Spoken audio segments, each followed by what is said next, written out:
Bonjour à tous et bienvenue dans cette nouvelle vidéo. Comme vous avez pu le voir, en fait, on a ce petit voyant là qui est allumé.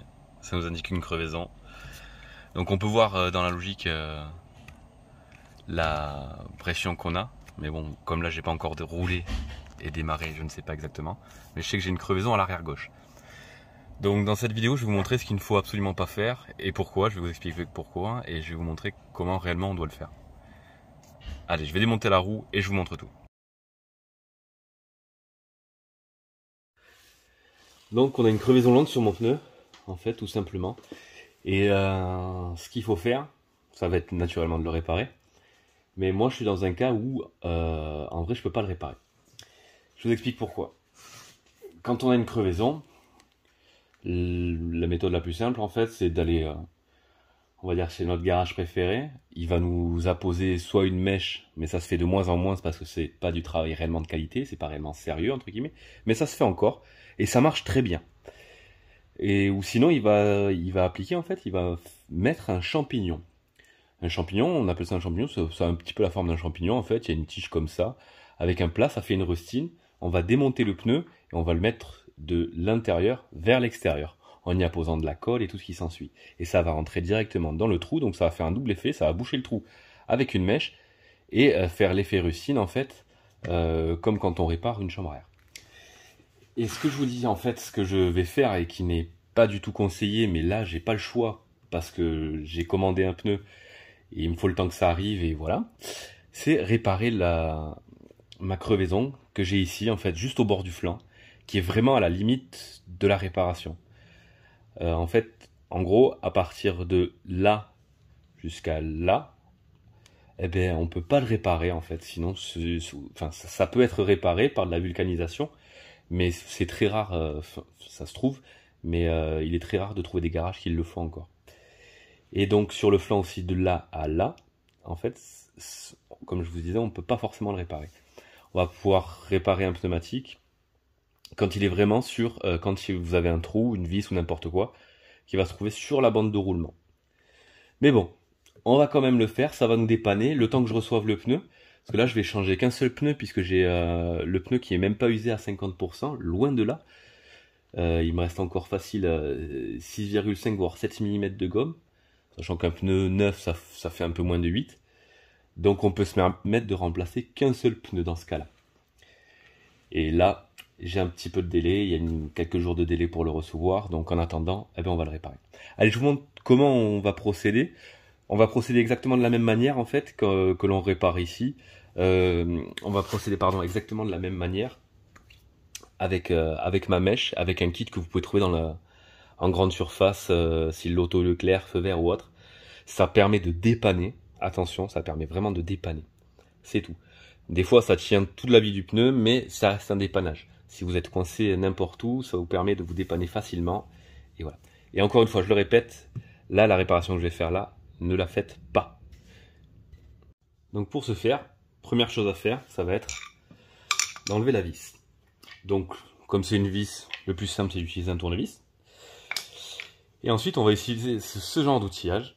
Donc ça va être pour agrandir légèrement le trou.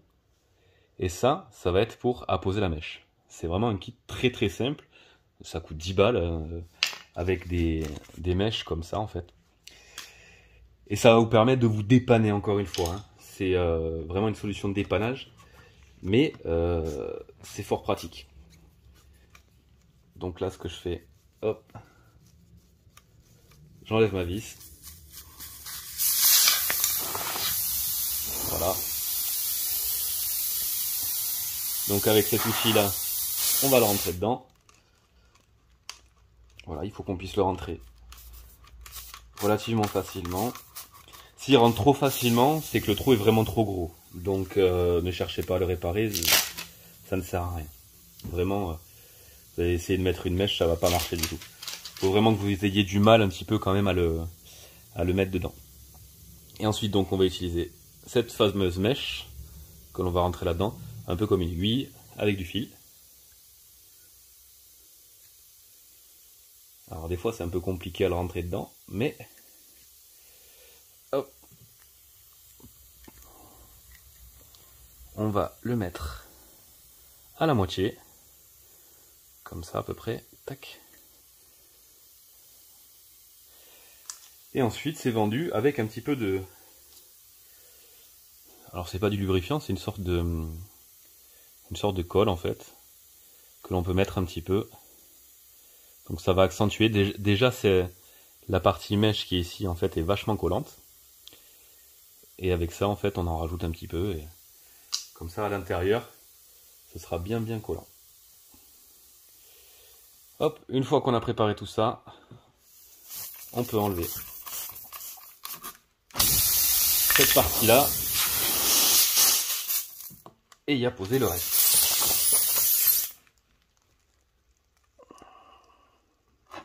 Hop. Alors, je sais pas si vous voyez, on le rentre quasiment en entier. Et en fait, c'est au moment où on va le retirer que derrière, ça va faire un amalgame. Et ça va boucher le trou en fait. Hop. Et voilà, on a un pneumatique qui ne fuit plus.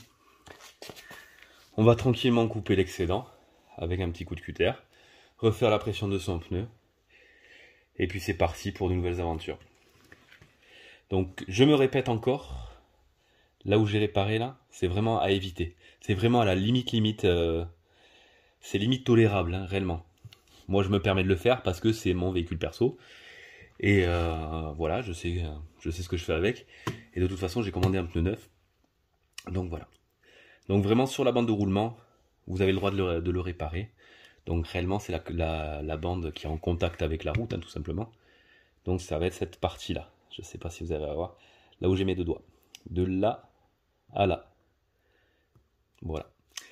J'espère que cette petite information, ce petit, entre guillemets, tutoriel vous aura plu. Si ça vous a plu, comme d'habitude, n'hésitez pas à liker, partager. Laissez un petit commentaire si vous avez des remarques à faire sur ce type de réparation. Et puis voilà.